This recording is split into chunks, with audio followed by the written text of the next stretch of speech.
HDSLR Shooter, your source for news from Premiere Pro World Conference. Brought to you by Adobe, Akidio, Atomos, Blackmagic Design, and Carl Zeiss.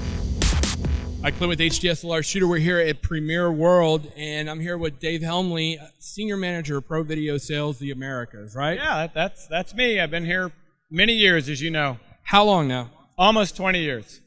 And you've seen a tremendous amount of changes. We went over this morning and showed, like, you know, all of the incarnations of Premiere going back all the way to like 1990, I think it was. 1991, you're right. We showed Premiere 1.0, and we've actually got it running. It was really exciting. A lot of people actually remember that product. Some people remember version 6. They might remember version 4, which was a really big release for us. Premiere 4.2.1 shows like The Simpsons would use that tool, and it was really an amazing ride. So a lot of people were coming up to us going, I remember that version. That was my first version, because it has this 23-year history, as you learned today. So for posterity's sake, it looks like you've assembled like some of the original hardware. Talk a little bit about. Sure. So some of the stuff comes out of my my lab. So again, I've been in this industry for 23 years, playing with Premiere since day one. Actually, I have my original box of Premiere. This is actually my desktop here, which is actually my bookshelf. And you'll see my box of Premiere 1.0 right there.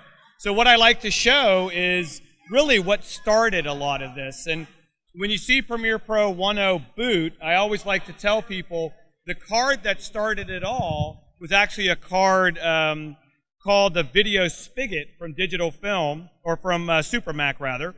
They had another product called Digital Film.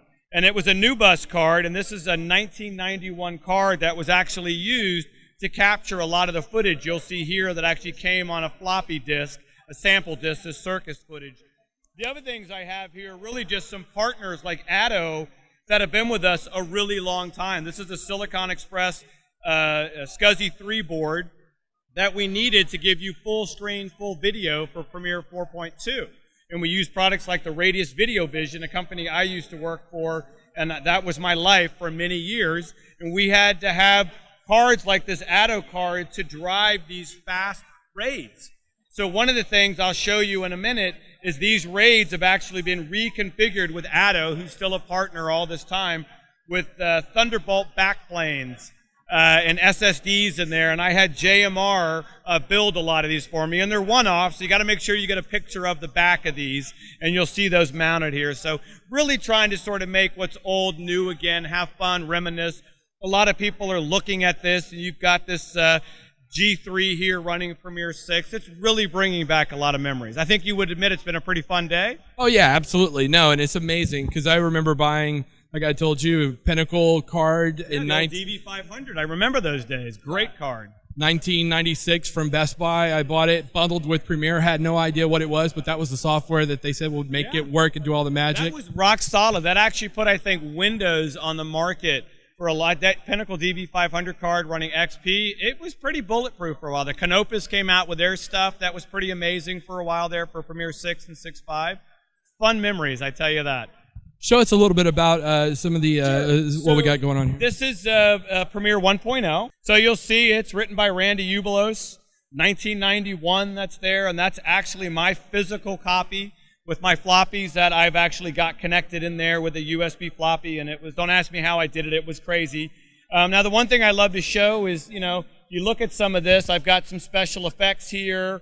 I've actually got a special effects track. So it was called the FX track back then, A/B editing. I mean, Randy, you know, I have just a lot of respect for a lot of the things that Randy's done. He's been, you know, I've been a fan of his for many, many years, I would just openly admit. And this is the actual footage, as I said. Now, the one thing I always like to point out, you had no way of scrubbing back then. This is really just sort of one of the first iterations of QuickTime. The only way you could preview this was to hit the enter key, or there was a keyboard shortcut, and it would actually play the audio and play the video at a 160, 120 output. It was pretty amazing. You couldn't even stop it. There was no, you had to kind of wait for it to finish. There's no space bar at the time, you know, any of that kind of stuff. You sort of had to let it play. But this was the start for a lot of people, including me. I can remember I was an Apple products manager at the time working for Computerland, And when I got my box of Premiere, it changed my life, and that's pretty much how I got here today. And I can remember playing with that footage on the floor in my living room, even today. It's just like it was yesterday. So, talk to me a little bit about After Effects then. Yeah, so we actually have After Effects 1.0 running here. A lot of people have been really getting a kick out of seeing what After Effects used to look like. So let's go ahead and launch that up. It actually launches fairly quick. Even back in the day, it wasn't too bad. And again, here you go, seeing After Effects 1.0. A lot of people were joking that the audio still looks kind of similar. I got a joke out of that. I was like, that's actually pretty funny. But you can sort of see. I mean, it was for its day, it was pretty amazing. I've got a mask going on around here. I can control that mask, and you start to see some things change over here and play some of the animations. That is pretty amazing back then. So this is what year now? This is about 1992, 93. No, it's huge. It's huge. It's a lot of fun. So After Effects is about 20, 21 years old. So. Did you ever dream when you were working on it at this level it was going to get to where it is now and so ease where everybody would take advantage of being able to have a cloud solution now? Not at all. I have to tell you, I never thought it would be as plug and play as it is today. Because back then it took all these Radius and Supermac and Atto cards and all this configuration. You look at some of the machines that are back here, this old Bondi Blue G3, when the VideoVision cards had to be configured just right and certain things belonged in certain slots. I mean, look at all these boards. I mean, you kind of stick these things in there and get all this to work. That was my life back then. Now you just plug in an SD card or a red card or something from your Canon or Blackmagic camera and you just edit. You edit a lot of times right off the card. People like to look at their data and look at it.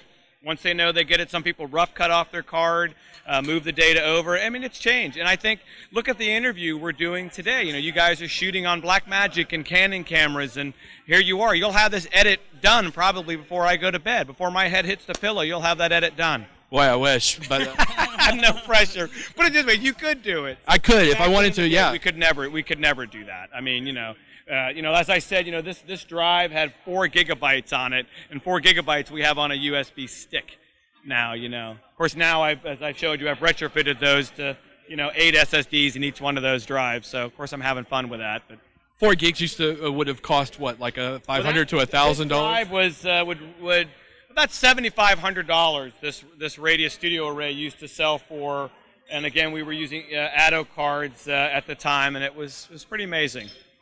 And you needed special Trillium Remus software that you had to format the RAIDs with to get the stuff to work. I mean, it took a lot of monkeying around to get it to work, and it was a lot of, we didn't even have forums like we have today. Think of what we can do in great forums like Creative Cow and some of the Adobe forums and the other forums that are out there. I mean, it's user-to-user forums that got a lot of this done. Back then, it was a lot of fax machines going back and forth. And a lot of guys sitting on the floor, plugging in, sticking things in, sticking things out, and trying to make it work, for sure. Absolutely, yeah. And it was a lot of good memories, I'll tell you that. It's kind of like listening to our parents talk about the old days, and we would be like, are you kidding me? Now I know exactly what they were feeling on the, little on the geek side, but, No, we turned into our parents. Was it supposed to happen like that? It wasn't, and it has been a fun ride, I'll tell you that.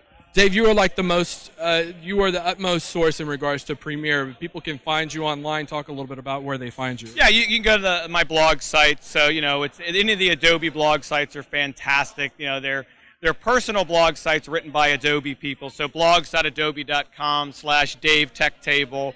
And Dave is not about me. That actually stands for digital audio video, kind of a joke from the Dave slot back then in the old Macs, the AV Macs. But yeah, Dave Tech Table is a good one, and I have a lot of stuff on YouTube, and always love to post stuff. Thanks a lot, Dave. Thanks, Clint. HDSLR Shooter, your source for news from Premiere Pro World Conference. Brought to you by Adobe, Akitio, Atomos, Blackmagic Design, and Carl Zeiss.